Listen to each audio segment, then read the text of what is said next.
Good afternoon, friends.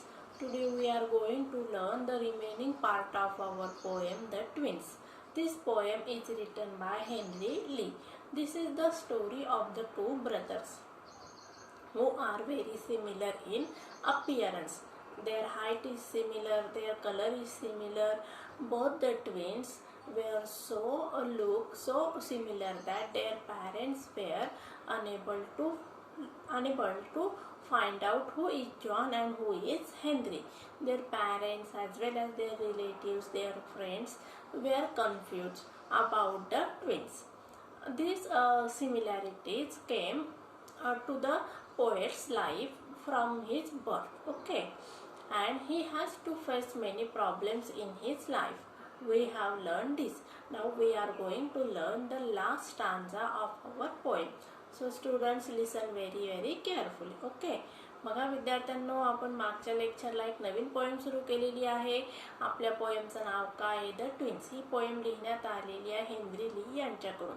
या poem मध्ये आपल्याला दोन जे भाऊ आहेत की जे जुळे आहेत त्यांची गोष्ट सांगितलेली आहे. यातल्या एका भावाचं नाव आहे हेनरी, एकाचं नाव आहे जॉन. आता या ठिकाणी दोघं भाऊ हे जन्मतः सारखेच आहेत, म्हणजेच त्यांची उंची सारखी आहे, त्यांचा रंग सारखा आहे, असे हे जुळे भाऊ आहेत.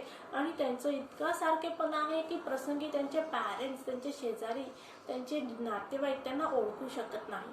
आणि मग पोएटने काय सांगितलेलं आहे की एके दिवशी काय होतं, नर्स येते त्या बाळांना आंघोळी घालण्यासाठी आणि नर्स काय करते, त्या दोघांना एकत्र करून टाकते.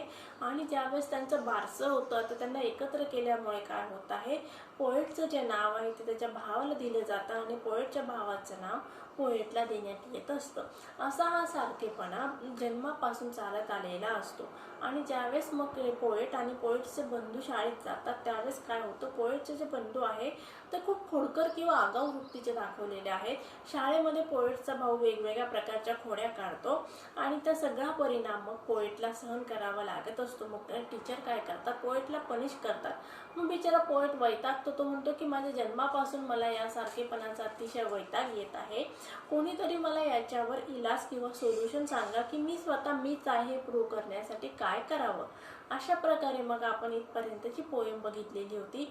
चला तर मग विद्यार्थ्यांना आता आपल्याला next part of the poem बघायचा आहे. Our clothes resemblance turn the tide for my domestic life. For somehow my intended bride became my brother's wife. In fact, years after year, the same absurd mistakes went on. And when I died, the neighbors came and buried brother John. आता last stanza जास्तच interesting आणि ironical असं सांगितलेलं आहे. बघा आपण काय सांगितलेलं आता या स्टांजामध्ये शाळेमधला सारखेपणा किंवा बारशाच्या वेळी झालेला सारखेपणा हा सांगितलेला आहे. यामध्ये आपल्याला विनोद निर्माण होतं, हसू येत आहे. परंतु या शेवटच्या स्टांजामध्ये ॲब्सर्डिटी ऑफ द लाईफ या ठिकाणी सांगितलेली आहे की या दोघं बंधूंमध्ये असलेल्या सारखेपणामुळे पोएटला खूप सारे प्रॉब्लेम फेस करावे लागलेले आहेत. पोएटचं लग्न ठरलेलं असतं आणि पोएटची जी वाग्दत्त वधू असते या दोघं बंधूंच्या सारखेपणामुळे काय होत आहे तर तिचं लग्न म्हणजे पोएटची जी फियांसी असते तिचं लग्न पोएटच्या भावाशी लावून देण्यात येत आहे. आणि नंतर ॲब्सर्डिटी ऑफ द लाईफ सगळ्यात शेवटी आहे. पोएट वारल्यानंतर हा सारखेपणामुळे पोएटच्या भावाला त्या ठिकाणी स्मशानभूमीमध्ये पुरायला घेऊन जात आहे असं या ठिकाणी पोएटने शेवटच्या स्टांजामध्ये सांगितलेलं आहे. चला बघूया. Our clothes resemblance turn the tide. Close resemblance म्हणजे काय बघा, आमचं अतिशय सारखेपणा, टर्न द टाईड म्हणजे चेंज द सिच्युएशन, म्हणजे आमचं आयुष्यच या गोष्टीमुळे सारखेपणामुळे आमचं आयुष्य पूर्णतः बदलून गेलेलं होतं. For my domestic life, domestic म्हणजे काय, माझं जे कौटुंबिक आयुष्य होतं ते पण बदलून गेलं. आता या ठिकाणी रायटरने काय सांगितलं, सोशल लाईफ बदललं. कसं, नातेवाईक, पॅरेंट्स, फ्रेंड्स ओळखू शकत नव्हते. शाळेमध्ये पोएटला मार खावा लागलेला आहे. आता त्याचं स्वतःचं जे वैयक्तिक आयुष्य होतं त्या आयुष्यामध्ये पण पोएटला खूप साऱ्या प्रसंगांना किंवा त्रासाला सहन करावं लागलेलं आहे. For some how my intended bride, intended म्हणजे काय, माझी वाग्दत्त जी वधू होती, बिकेम माय ब्रदर्स वाईफ, आणि ती काय झालेली आहे, ती माझ्या भावाची बायको झालेली आहे, म्हणजे ती माझी वधनी झालेली आहे. या ठिकाणी बघा पोएट आणि पोएटच्या भावामध्ये असलेल्या सारखेपणामुळे पोएटचं लग्न ज्या मुलीशी ठरलेलं असतं तिचं लग्न पोएटच्या भावाशी लावून देण्यात येत आहे. आता या ठिकाणी बघा for some how my intended bride, या ठिकाणी कुठला फिगर ऑफ स्पीच आहे बघा. For F sound is some how, पहिली जी लाईन आहे बघा या शेवटच्या स्टांजाची, our close resemblance turn the tide, या ठिकाणी टी हा साऊंड रिपीट करण्यात आलेला आहे. आलं लक्षात विद्यार्थ्यांना, कुठला साऊंड रिपीट करण्यात आलेला आहे, टी. आणि या थर्ड आणि फोर्थ जी लाईन आहे त्यामध्ये पण ॲलिट्रेशन हा फिगर ऑफ स्पीच आहे, कारण बघा बी हा साऊंड रिपीट केलेला आहे. कुठला साऊंड रिपीट केलेला आहे, बी हा साऊंड रिपीट करण्यात आलेला आहे.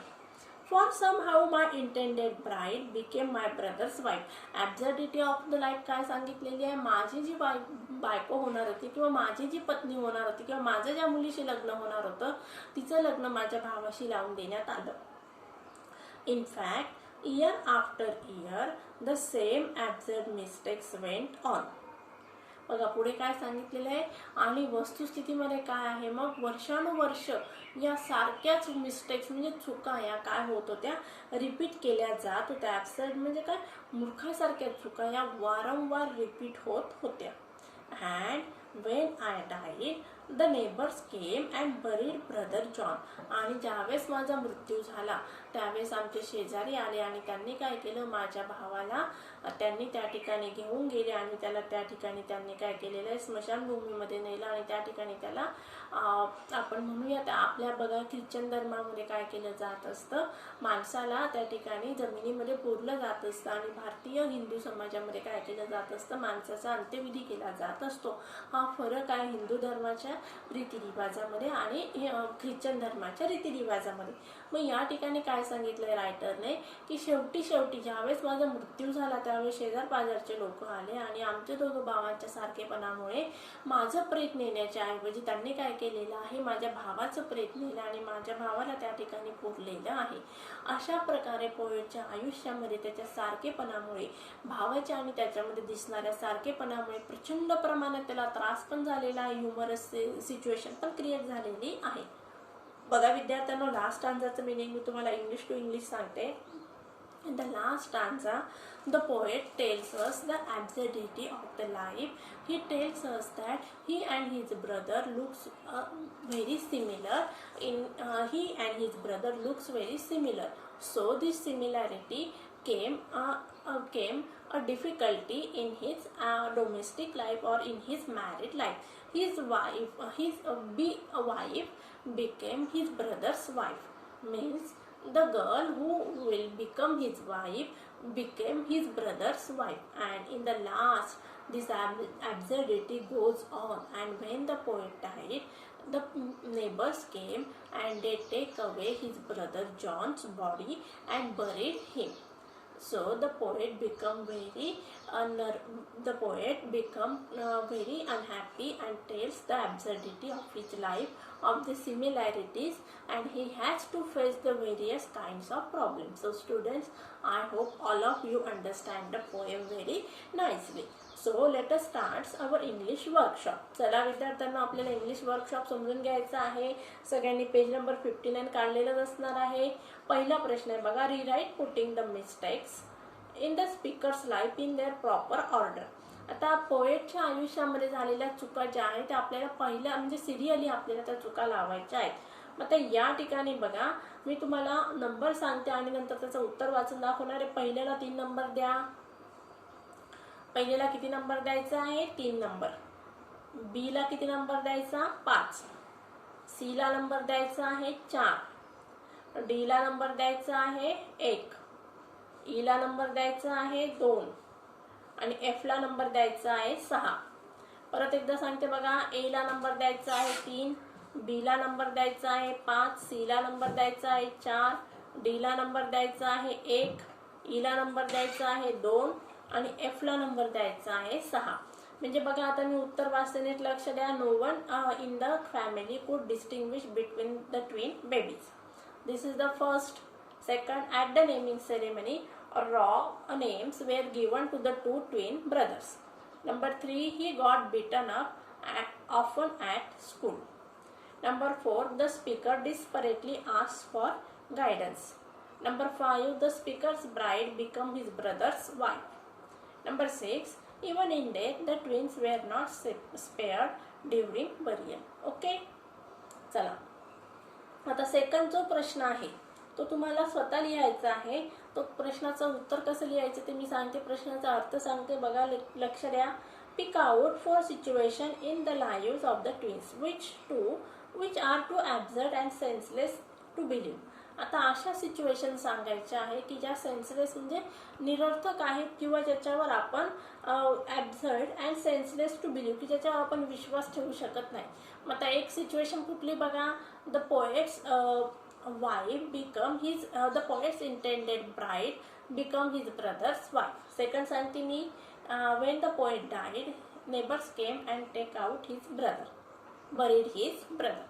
These are the two absurd situations. आता उरलेल्या दोन तुम्हाला लिहायच्या आहेत.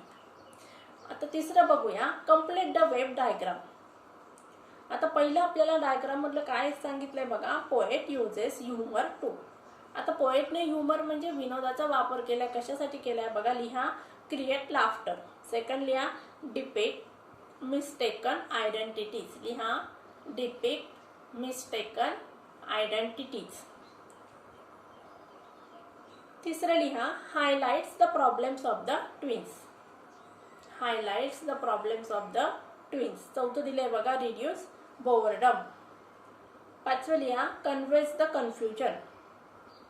पाचवं लिहा कन्व्हेज द कन्फ्युजन.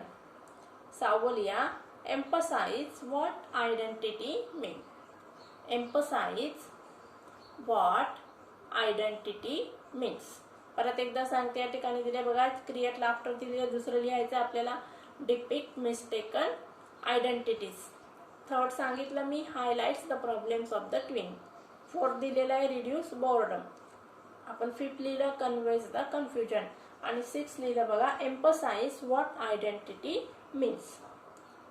आता बी बघायचं आहे, write any 2 lines from the poem that you find most humorous. तुम्हाला विनोदी वाटतील अशा कुठल्या पण 2 लाईन या ठिकाणी लिहायच्या आहेत. लिहा मग, and I was always getting flog for John turn out a fool. लिहा and I was getting flog for John turn out a fool. Second लिहा for somehow my intended bride became my brother's wife. Page number 59 वरच आहे बघा. Last stanza third line लिहिली सगळ्यांनी. Last stanza third line. पुढचा प्रश्न बघूया, pick out the lines that contains. आता या ठिकाणी मी तुम्हाला पोएम शिकवत असताना फिगर ऑफ स्पीचचे वेगवेगळे एक्झाम्पल समजून सांगितलेले होते. आता या ठिकाणी आपल्याला प्रश्न विचारलेला आहे, ॲलिट्रेशनचे एक्झाम्पल्स लिहायचे आहेत. आता या ठिकाणी ॲलिट्रेशनचे एक्झाम्पल्स मी तुम्हाला सांगितले होते, परत एकदा सांगते, लिहून घ्या. पहिलं लिहा in form and feature. Dash dash करा, लाईन तुम्हाला कंप्लीट करायची आहे. पहिला लिहा in form and feature, dash dash करायचं आहे. सेकंड एक्झाम्पल घ्या, it puzzle all our kith and king. Second काय लिहिलं, it puzzle all our kith and king. Third घ्या, one day to make the matter worse. Third काय आहे, one day to make the matter worse. आता पंच example लिहा. लिहा that fox got taking me for him. That fox got taking me for him. Second example घ्या, I grew so like my brother. Second example काय आहे, I grew so like my brother. आता हायपरबोलचं examples लिहायचं आहे. The fatal likeness even dodge. Dash dash लिहा, पुढे तुम्हाला complete करायचं आहे. The fatal likeness even dodge. बघा पेज नंबर 58 थर्ड स्टांजा पहिली लाईन आहे. पुढे लिहा हायपरबोलचं. Second example, it reach a fearful pitch. Second example काय आहे, it reach a fearful pitch. लिहिलं सगळ्यांनी. पाचवा प्रश्न बघूया. Pick out from the poem the set of the words that generally go together. Set of the words म्हणजे काय, असे शब्द की जे बरोबर आपण एकाच वेळी वापरत असतो. आता या ठिकाणी दिले बघा, कीथ अँड कीन. लिहा मग फॉर्म अँड फीचर. लिहा फॉर्म अँड फीचर. सेकंड लिहा टर्न द टाइड. सेकंड काय लिहायचं आहे, टर्न द टाइड. थर्ड लिहा डोमेस्टिक लाईफ. थर्ड काय आहे, डोमेस्टिक लाईफ. लिहिलं विद्यार्थ्यांनो. आता सहावा प्रश्न आहे बघा. Write in your notebook the summary of this poem. आता मी पोएम शिकवत असताना तुम्हाला इंग्लिश टू इंग्लिश समरी सांगितलेली होती, ती तुम्हाला लिहून काढायची आहे. आता राईट, सातवा प्रश्न आहे. Write and appreciation of the poem with the reference to all the points. आता ही पोएमची मी तुम्हाला ॲप्रिसिएशनच्या नोट्स फॉरवर्ड करणार आहे, त्यामुळे हा प्रश्न पण आपण सोडवलेलाच आहे.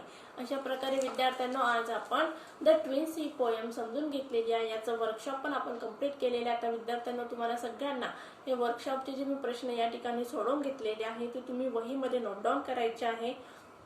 आणि येणाऱ्या पुढच्या लेक्चरला आपल्याला नवीन लेसन सुरू करायचं आहे. तोपर्यंत तुम्ही हा जो होमवर्क आहे तो कंप्लीट करून ठेवायचा आहे. So take care and good bye.